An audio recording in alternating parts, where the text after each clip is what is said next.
The NFL's highest paid stars are quarterbacks, so it makes sense that the second most valuable players are the guys who terrorize quarterbacks, the smash-mouth defenders capable of pushing an offense backwards. But before guys could make big bucks for manhandling quarterbacks like this, the NFL had to define and measure that valuable skill. It took longer than you'd think. American football began in the late 19th century with a variety of rule sets. Some focused on kicking a ball through a goal like soccer, others were built around carrying the ball like rugby. But what basically all versions of football had in common was chaos. Large, violent mobs of men pushing and grappling to try to advance the ball downfield. You know, just guys being dudes. But around 1880, a dapper gentleman named Walter Camp proposed rule changes that would shape the game you now recognize as football.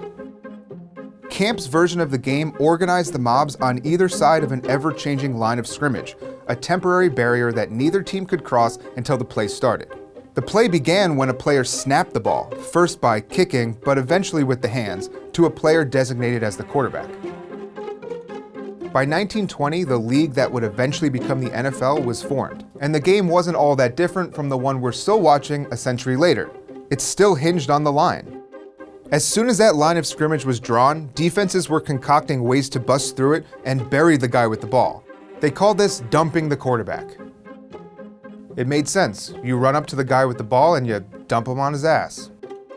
Dumping the QB was a distinct and important event in any game, but leagues didn't bother to track it. A team or a player might keep count as a matter of pride, but you wouldn't find it on any stat sheet.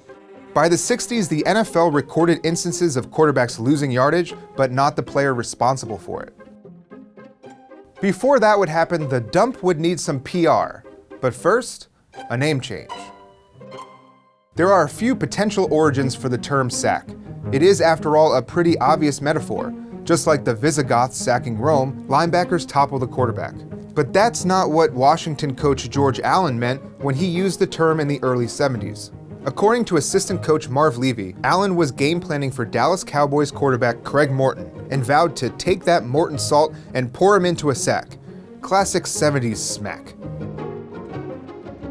Morton later sued the NFL for failing to protect players from head injuries. The case made the league see the error in its ways, and today they do a great job with player safety. The man who most famously drew the parallel between tackling a quarterback for a loss and pillaging a city was Deacon Jones, a man who terrorized QBs and really anyone who stood in his way. Jones haunted quarterbacks in the 60s and 70s and claimed to have developed the term sacking. Said Deacon, "Sacking a quarterback is just like you devastate a city or you cream a multitude of people. I mean, it's just like you put all the offensive players in one bag, and I just take a baseball bat and beat on the bag." America picked up on the word, and you can find references to sacking the quarterback popping up in newspapers around the late 60s, before George Allen supposedly coined the term for use in his salt-related smack talk. But the NFL still wasn't recording the stat. Sack artists like Jones and his similarly destructive Rams teammate Coy Bacon had to keep track themselves. The Rams' fearsome foursome was one in a long line of nicknamed defenses that popped up in the 70s and early 80s. Defense was becoming marketable, with the sack as its signature move. And sacks were becoming bankable too. A new crop of defensive stars like Lawrence Taylor were getting contract incentives based on the number of sacks they recorded. So finally, before the 82 season, the NFL decided to begin logging sacks. The first sacks registered by individual players happened on September 12, 1982. You'd need play-by-play data to say which one was first, but I can tell you LT had one that day, Jack Youngblood had one, Houston's Jesse Baker and Cleveland's Chip Banks each had 3, but the real pioneers of the sack came long before. The players who took up dumping the quarterback as soon as the line of scrimmage was invented, and the defensive stars whose individual efforts went undocumented.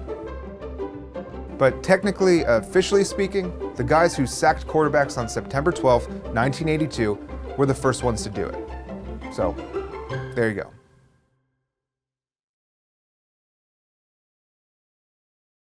Thanks for watching this episode of First. If you liked it, check out the other episodes and subscribe to our channel. If you didn't, then your dedication to listen through the end card is astonishing.